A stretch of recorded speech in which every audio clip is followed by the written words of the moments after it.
Shalom, Israel. It's your Dietary Ben Shalom, and welcome back to another episode of Yahuwah Talks. Today, we'll be going over the Hebrew Dietary Law. Who is it for? What is it? Why should we even follow it? And is it still applicable to this day? So all throughout the Bible, we have been seeing this dietary law in different books. From Genesis, Exodus, Proverbs, Judges, Deuteronomy, even in the New Testament, Luke, Peter, and Corinthians.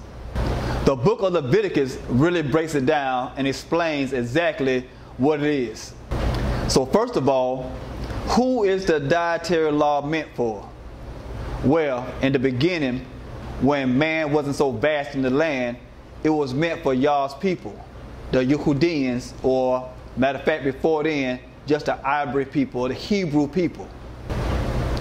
Although the covenant was between the Hebrew people at first, as Israel started multiplying in the land and other nations started developing, if they wanted to graft themselves into Yah's will, then to be grafted in, you would have to fulfill that part of the covenant as well. So, what is the dietary law? Given to us by Moses from the Most High himself. We'll go over that in Leviticus chapter 11.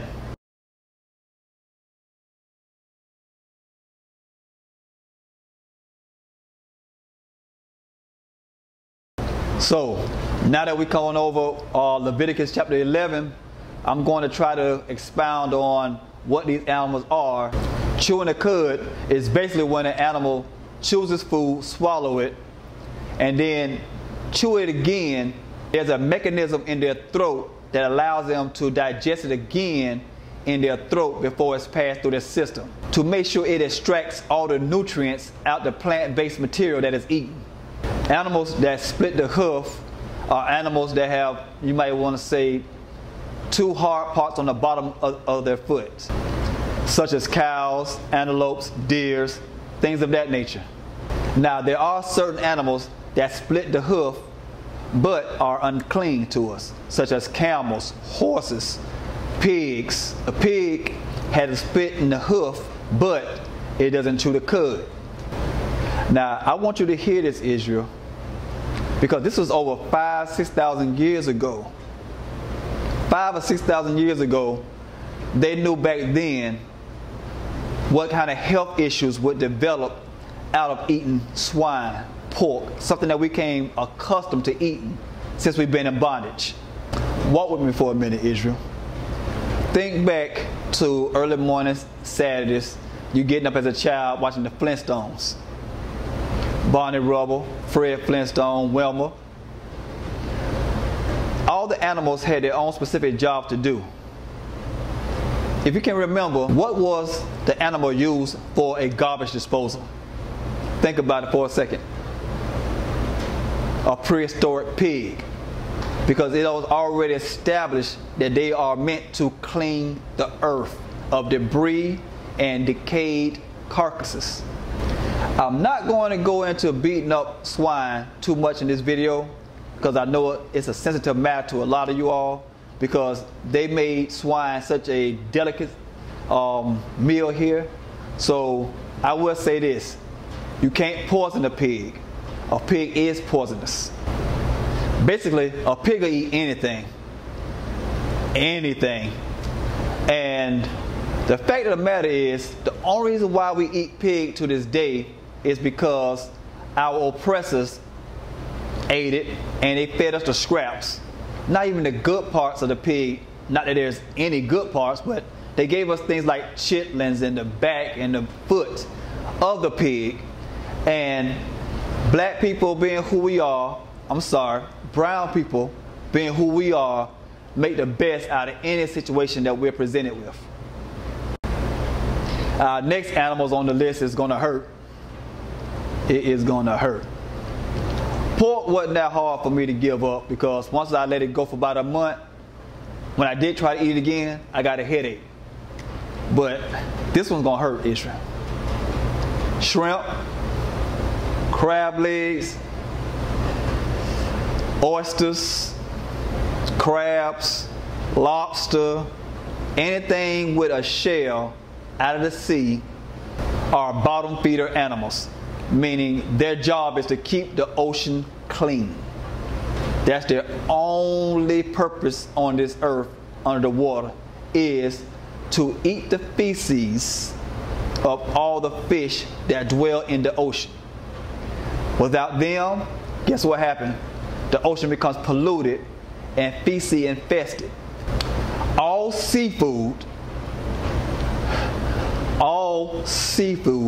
that does not have fins or scales that live beneath the water are an abomination to Yah. And it doesn't start with shell seafood, also your catfish, for all you catfish lovers.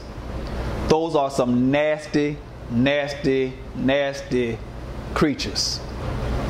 And tilapia is man-made. And I'm going to sit that right there. Whoa, don't get mad at me. It's in your Bible. When Yah gave us this dietary law, He had all these things in mind because He's a Elohim, or a God of order. And everything is ordered in this earth. Everything has its own purpose in this earth. And once you start eliminating things that He has put in place to do a certain job, something goes lacking. Point blank, period. And some of you might say, well, Paul said this, and then Peter had this vision of that. Now Peter, although it sounds like he's saying that we can eat swine and crab legs and things of that nature, if you read it in context, he's not even talking about food at all. Actually, believe it or not, when read in proper context, he's talking about people and about salvation for everyone, as opposed to being just for the Yehudim and the kids of Israel.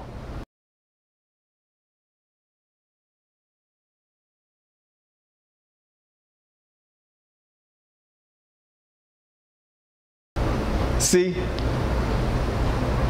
Paul was emphasizing the fact that it's not about washing your hands and eating with unclean hands, or about putting food in your mouth that's unclean.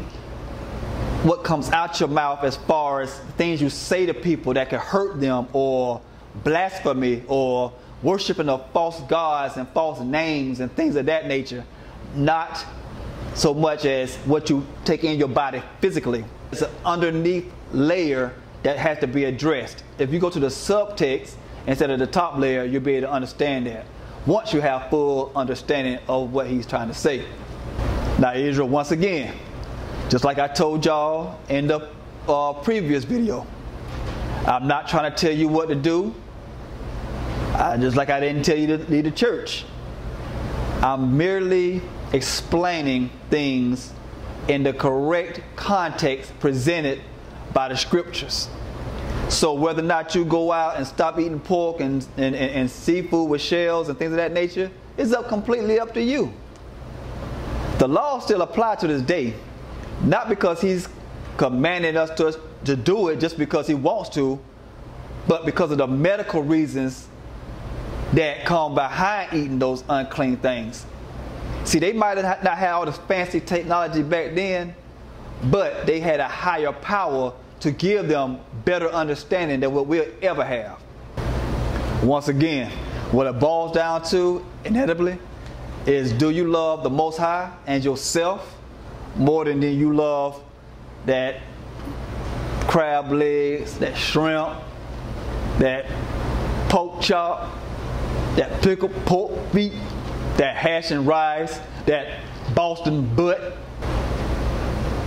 Look, it's not easy. I say, if you like me, take it one day at a time, one animal at a time. Whichever one you feel the hardest to kick, if you choose to, save that one for last. Small steps. Small steps, Israel. Cut out crab legs, cut out shrimp.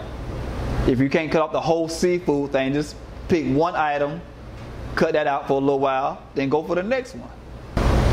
It's hard, but it's possible. If you want to please Him and live to see 70, 80, 90, maybe even 100 years old, then the first thing you want to do is get your diet in order, which can be supported by any doctor. Any doctor.